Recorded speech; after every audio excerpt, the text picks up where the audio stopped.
پھر اللہ تعالیٰ اولاد عطا فرما دے، اولاد عطا فرمانے کے بعد سب سے پہلا مرحلہ بچے کے پر جو حق ہے والدین کی ذمہ داری ہے، اس کے کانوں میں اذان دینا۔ کانوں میں اذان باپ بھی دے سکتا ہے، کوئی بھی رشتہ دار بھی دے سکتا ہے، کسی نیک صالح متقی پرہیزگار سے بھی دیا جا سکتا ہے، کیونکہ صحیح مسلم شریف کی حدیث مبارکہ آقا کریم صلی اللہ تعالیٰ علیہ وسلم نے امام حسن اور امام حسین رضی اللہ تعالیٰ عنہ کے کانوں میں اذان فرمائی، اور عمر بن عبدالعزیز رضی اللہ تعالیٰ عنہ، آپ کا یہ معمول تھا کہ آپ کوئی بھی بچہ پیدا ہوتا تو دائیں کان میں اذان فرماتے اور بائیں کان میں تکبیر فرماتے، جو کہ آج بھی یہی طریقہ ہے کہ بچہ پیدا ہو اس کے دائیں کان میں اذان دی جاتی ہے اور بائیں کان میں تکبیر کہی جاتی ہے، یعنی کہ اقامت جو نماز کے لیے ہے۔ پھر اس کے بعد عقیقہ وغیرہ کرنا، رسول اللہ صلی اللہ تعالیٰ علیہ وسلم نے امام حسن امام حسین رضی اللہ تعالیٰ عنہ کا 7 دن کے بعد عقیقہ فرمایا تھا۔ عقیقہ کرنا بچے کا یہ بھی والدین کی ذمہ داری ہے اور بچے کا یہ حق ہے جو اسے ملنا چاہیے۔ ہم ہر چیز میں کر لیتے ہیں، باقی چیزوں میں عقیقے کے وقت آ کے ہمارے مسئلے مسائل بن جاتے ہیں، حالانکہ یہ سنت طریقہ ہے۔ مسند احمد میں یہ لکھا ہوا ہے کہ جس بچے کا عقیقہ کیا جائے اور وہ بچپن میں بھی سال کر جائے تو قیامت والے دن وہ اپنے والدین کے لیے شفیع بن جائے، شفاعت کرے۔ اس کے بعد اگلا مرحلہ آتا ہے نام رکھنا، اچھا نام رکھنا۔ بچے کے لیے کوئی بھی نام رکھا جائے، اچھا نام رکھا جائے، لیکن ہماری ایک بڑی بدقسمتی ہے، اسی سوچنے ہیں کہ نام وہ رکھے جڑا کسی کا پہلے نہ ہو، انج کردیا اسی غیر مسلمان کے نام رکھ لیں۔ حالانکہ پڑھی لکھی گل ہے، آقا کریم صلی اللہ علیہ وسلم کی بے شمار مثالیں ہیں۔ حضرت عبدالرحمن بن عوف سیدنا ابو ہریرہ رضی اللہ تعالیٰ جب تشریف لائے، اسلام قبول کیا 7 ہجری کو، ان کا نام تھا عبد الشمس، تو آقا کریم صلی اللہ علیہ وسلم نے ان کا نام، ان کو کلمہ شریف پڑھایا، اسلام قبول کروایا، اور اس کے بعد ان کا عبد الشمس سے نام ہٹا کے عبد الرحمن نام رکھا کہ کسی غیر مسلم کو مسلمان کرنے کے لیے ہم اسلامی نام رکھتے ہیں، لیکن جب مسلمان کے گھر میں پیدا ہو تو ہم یہ سوچتے غیر مسلموں کا نام رکھ لیتے ہیں۔ یہ بڑی قابل غور بات ہے، بڑے افسوس کی بات ہے۔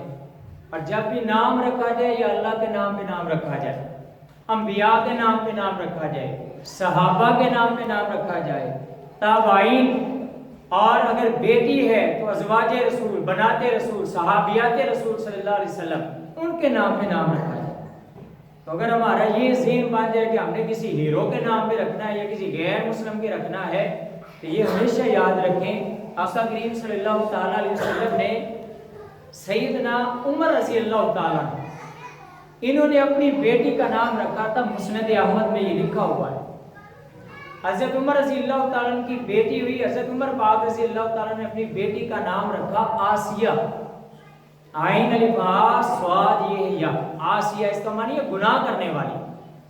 آقا کریم صلی اللہ علیہ وسلم کو علم ہوا، رسول اللہ صلی اللہ علیہ وسلم نے فرمایا کہ اس کا نام آسیہ نہ رکھو بلکہ اس کا نام جمیلہ رکھو۔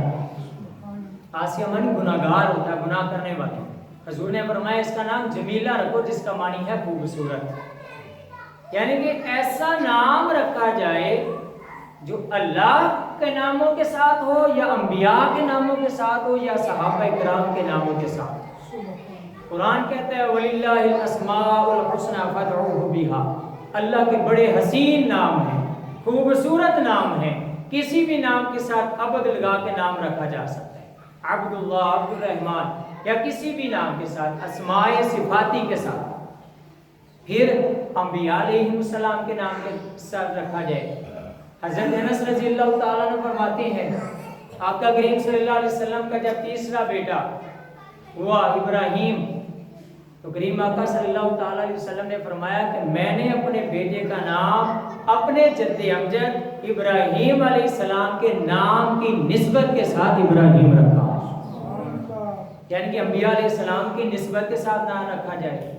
اور حضرت عبداللہ ابن مسعود رضی اللہ تعالیٰ عنہ فرماتے ہیں کہ میں نجران میں گیا، وہاں پہ کچھ عیسائیوں نے مجھے سوال کیا، مغیرہ بن شعبہ رضی اللہ تعالیٰ، یہ بخاری شریف میں لکھا ہوا ہے، کہتے ہیں کہ نجران کے عیسائیوں نے مجھے کہا کہ تمہارا قرآن کہتا ہے یا اخت ہارون، مریم علیہ السلام کو ہارون کی بہن کہتا ہے، حالانکہ ہارون تو موسیٰ علیہ السلام کے بھائی تھے، وہ تو بڑی عرصہ پہلے گزر گئے تھے۔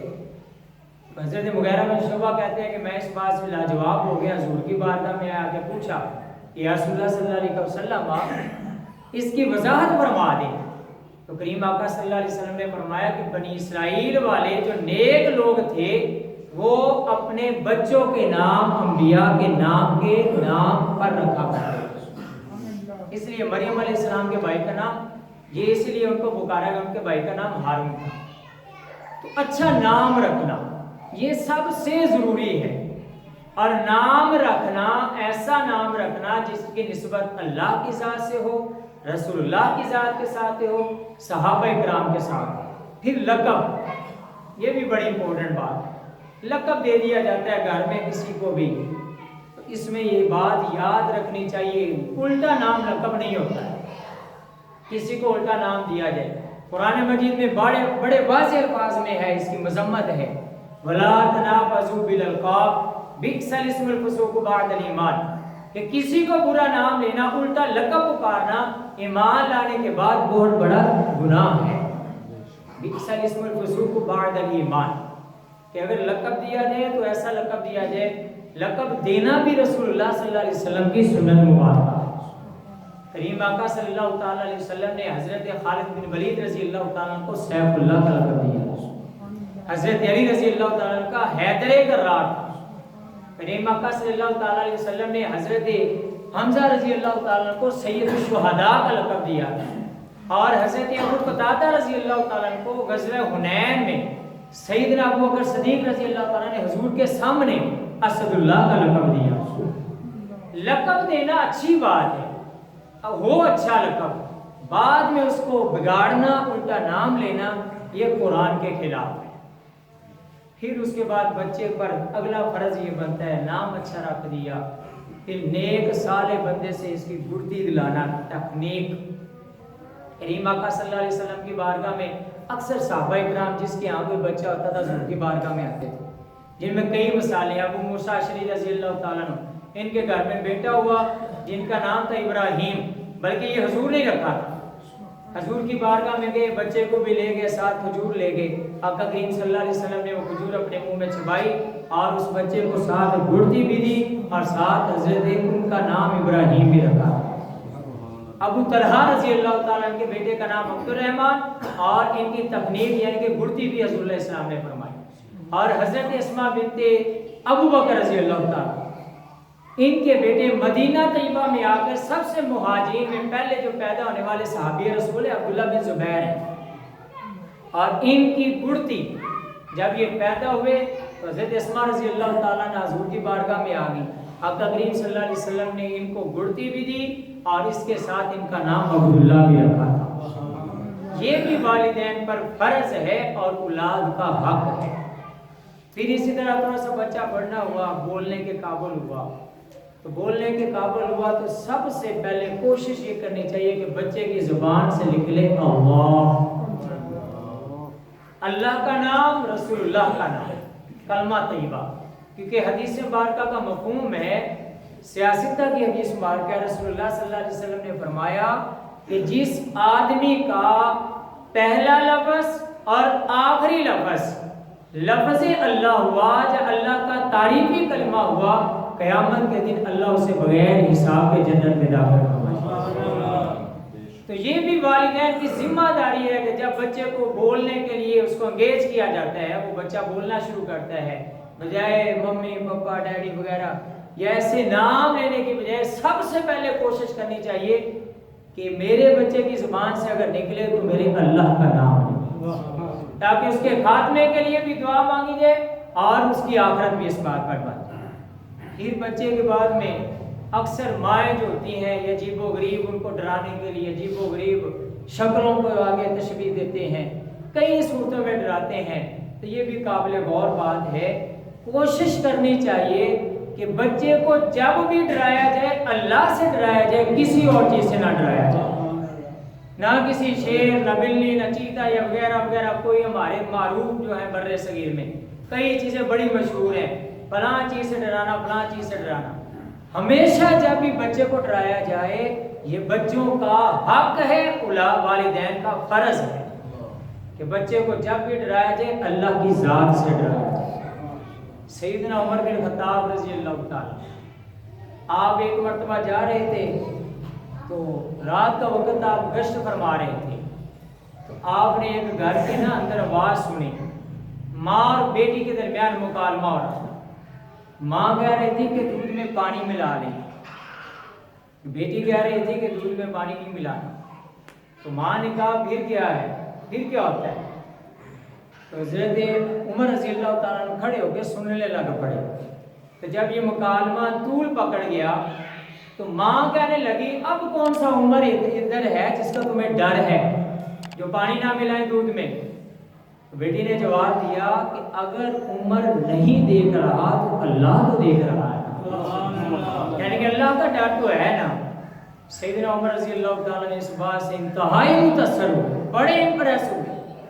آپ نے اس گھر کی نشاندہی فرمائی، گھر تشریف لے گئے اور گھر جا کے اپنے بیٹوں سے مشورہ کیا کہ میں ایک رشتہ دیکھ کر آیا ہوں، تم میں سے کون ہے جو اس لڑکی سے شادی کرے گا جو اللہ سے ڈرنے والی ہے؟ سبحان اللہ۔ پھر اپنی زوجہ کو بھیجا اور حضرت عاصم بن خطاب عاصم بن عمر رضی اللہ تعالیٰ، حضرت عاصم کا نکاح حضرت عمر بن خطاب رضی اللہ تعالیٰ نے اس لڑکی سے فرما دیا۔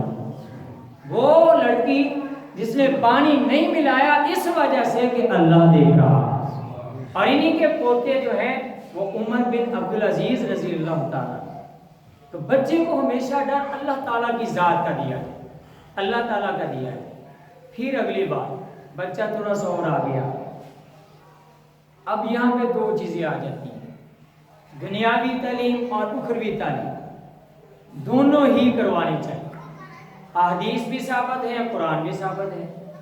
قرآن مجید میں بڑی مشہور حدیث دعائیہ کلمات ہیں، ربنا آتنا فی الدنیا حسنۃ وفی الآخرۃ حسنۃ وقنا عذاب النار۔ اللہ تعالیٰ نے ہمیں سکھایا ہے کہ ایسے دعا مانگو کہ یا اللہ دنیا کی بھی خوبصورتی عطا فرما، آخرت کی بھی خوبصورتی عطا فرما۔ یہ دنیا اور آخرت کی تعلیم ہے، اور اس کے ساتھ رسول اللہ صلی اللہ علیہ وسلم کی سیرت مبارکہ کا مطالعہ کیا جائے، حضور علیہ السلام نے کاروبار بھی فرمایا، یہ دنیاوی تعلیم۔ حضور علیہ السلام نے زراعت کے بھی احکام فرمائے، حضور علیہ السلام نے طب بھی سکھائی ہے۔ کریم آقا صلی اللہ علیہ وسلم نے جہاں قرآن حدیث کا درس دیا، تزکیہ نفس کیا ہے، وہاں دنیاوی معاملات نمٹانے میں بھی صحابہ کرام کی مدد فرمائی۔ تو قرآن حدیث اور دنیاوی تعلیم دونوں لازم و ملزوم ہے دنیا میں رہنے کے لیے، دونوں ہی حاصل کرنی چاہیے۔ اب یہاں یہ بڑی قابل غور بات ہے، ہم اس میں تفریق کر جاتے ہیں۔ تفریق کیا کر جاتے ہیں؟ دنیا کو بہت زیادہ ترجیح دے دیتے ہیں اور آخرت کے لیے ہم ترجیح نہیں دیتے ہیں۔ ٹھیک ہے جی، مسجد بعد میں کھلاتا ہے، پڑھ لیا ٹھیک ہے، نہ سکے سکولے سے فیس دینی ہوتی، کم از کم کسی عام پرائیویٹ سکول کی 1000 تو پلس ہی ہوئے گی، گھٹ تو کسی کی نہیں ہوئے گی۔ ادھر جانا ہے، ماں 100 بہانے لگاتی ہے، فلاں چیز دوں گی چلے جاؤ، فلاں چیز ہوگی، رو رہا ہے، روتے ہوئے چھوڑ کے آنا، حالانکہ وہ ہے دنیاوی تعلیم۔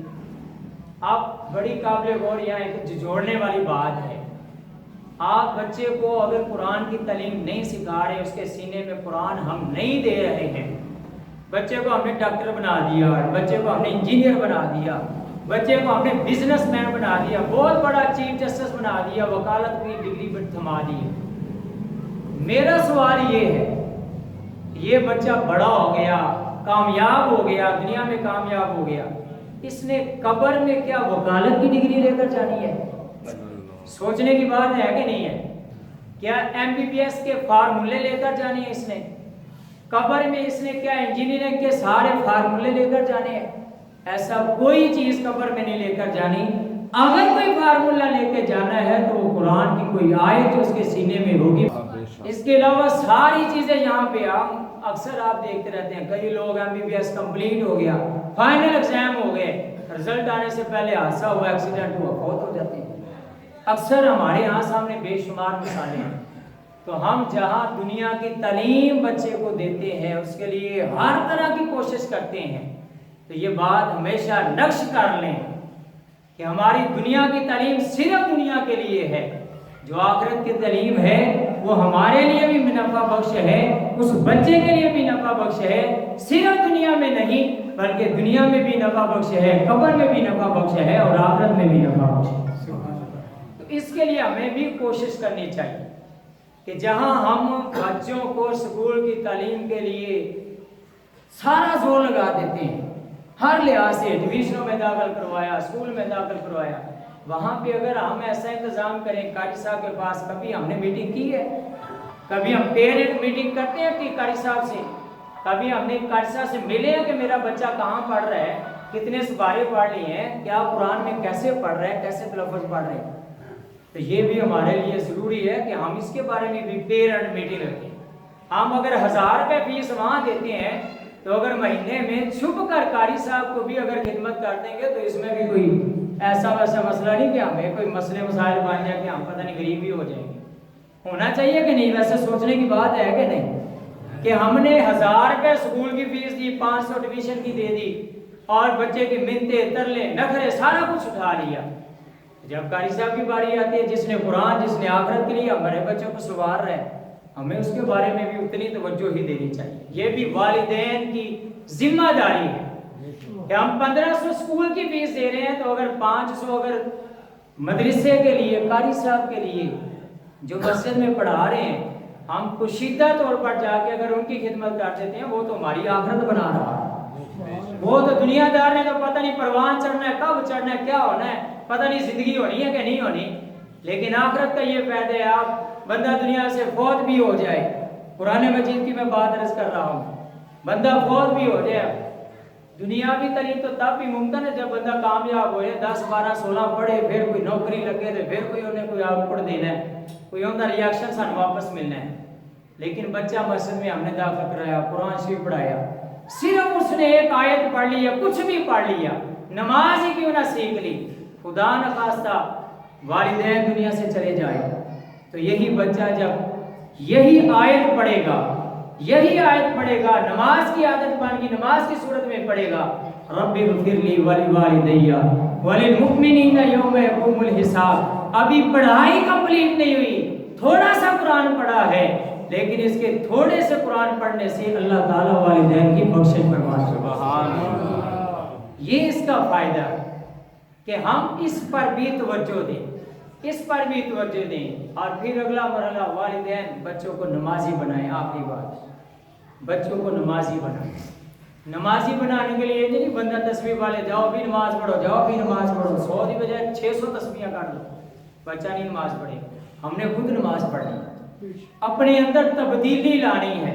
جب ہم نماز پڑھیں گے, میرا بچہ میرے ساتھ جائے گا, وہ اگر میں اس کا ذمہ دار بن کر جاؤں گا تو باقی نمازیوں کو بھی پریشانی نہیں ہوگی. ساڈا عمل کی ایسے گھرے ستے رہنا, موبائل دیتے آنے لگا جاؤ جی نماز, وہ آتی تو نہ پڑھنی نہیں, اگلے دن خراب کر کے. ایسا نہیں سیکھنا. ہم خود جب پڑھیں گے, میں نماز پڑھتا ہوں, میرے بچے آٹومیٹکلی نماز پڑھیں, ایک وقت ہے تو وہ لازمی پڑھیں. میں والدین کی خدمت کرتا ہوں, میرے بچے کسی نہ کسی دور میں میری لازمی خدمت کریں. یہ دنیا کا قاعدہ ہے, جیسا کرو گے ویسا بنو. یہ مسلم قاعدہ ہے, کما تدین تدان, جیسا کرو گے ویسا بنو. میں اگر سچ بول رہا ہوں, میرا بچہ مجھ سے یہی سیکھے گا کہ میرا والد سچ بولتا ہے.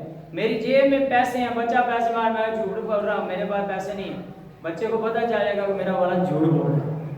یہ بات حقیقت ہے کہ میرے پاس جیب میں پیسے ہیں, میں بچے کو بار بار میرے کو پیسے نہیں ہے, میرے کو پیسے نہیں ہے, بچہ بار بار ضد کرے گا. کیوں کہ وہ پتہ چل گیا کہ میرا والد جھوٹ بول رہا ہے.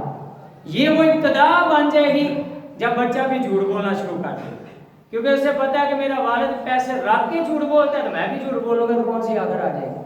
میری بات سمجھ آ رہی ہے نا؟ تو نمازی بنانے کے لیے, بچوں کو صالح بنانے کے لیے سب سے پہلے ہم نے اپنے اندر تبدیلی لائی. میں سچ بولوں گا, میرے بچے بھی آٹومیٹکلی سچ بولیں گے.